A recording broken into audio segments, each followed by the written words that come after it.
ይሁት ፓስተሩን ይሄ እመቤታችን የሚሰድበው ምን የሚለውን ምልክቱ ምንድን ነው? ከራባት ነው? የክርስቶስ የመሆኑ ዝላይ ነው?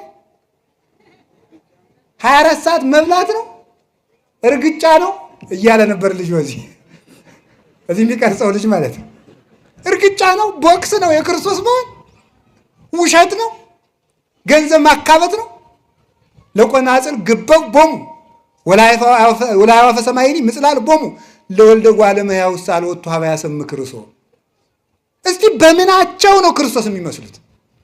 ክርስቶስ እኮ ማንንም የማይነቅፍ ጭምት ነው። ማንንም የማይነቅፍ ፈሪሳውያንን እንኳን የማይሳደብ የጧፍ ኩስታሪ የማያጠፋ የተቀጠቀጠ ሸንበቆ የማይሰብር ፍጹም ህዱ ነበረ።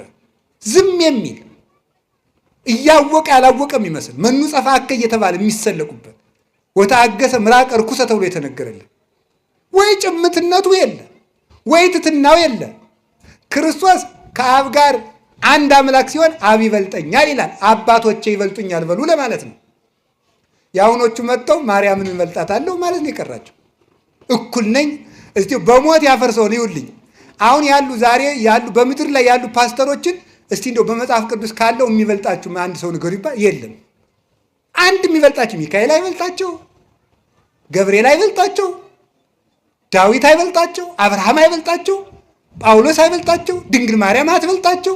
የሚበልጣቸው አብ ብቻ ነው። ክርስቶስም ወንድማቸው ነው። በእነሱ ሎቱ ስብሐት የሚበልጣቸው ማንን ከየት የመጡ ናቸው እነዚህ? ምልክታቸው የዲያብሎስ ልጆች ምልክታቸው ትዕቢት። እስኪ ትዕቢት በሉላችሁ በሉ እንጂ ንገሩኝ። ክርስቶስ ማን ያለ? አብ ከኔ ይበልጣል። እስኪ አብ ከኔ ይበልጣል በሉ። አንድ እንደሆነ ግን አብ አነ ወአብ አሐዱ ነን፣ እኔና አብ አንድ ነን አላለም ብሏል። እኔና አብ አንድ ነን ብሎ አንድ ከሆነ አባቴ ይበልጠኛል ያለ ለምንድን ነው? ከአባቶቼ እኔ አንሳለሁ በሉ ለማለት ነው። ከየትኛውም በላይ ናቸው። የሚሰማቸው ካገኙ ሲኖዶሱ ግድ የለም። እግዚኦ ሰማይና ምድር እኮ ይደነግጣሉ። ክርስቶስ ተመልከቱ፣ አንከሩ ሐራ ልዑላን ተመልከቱ። ሶበሬ ወለሳት ግሩም እንዘ ይትላክ ላርዳይሁ ወይ ቀንት አውቀይሁ። አስደናቂው ግሩም እሳት እሱ ድሪቶ ታጥቆ የደቀ መዛሙርቱን እግር ሊያጠብ በተጎነበሰ ጊዜ መላእክት ደነገጡ ነው፣ አደነቁ ነው። አምላክ የፍጡርን እግር ሲያጥብ እነሱ የድንግል ማርያምን ጫማ ለመሳም